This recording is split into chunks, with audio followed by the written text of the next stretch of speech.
How to find ads and analytics settings on Deezer mobile. Hello guys, in today's video I'm gonna show you how to find ads and analytics settings on Deezer mobile. First, in open Deezer,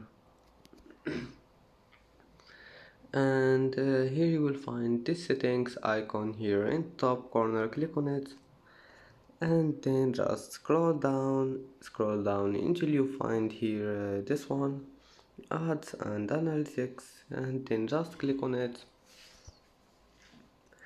And as you see here, you can manage ads and analytics settings. You can turn off or on anything you want, and then just click save here.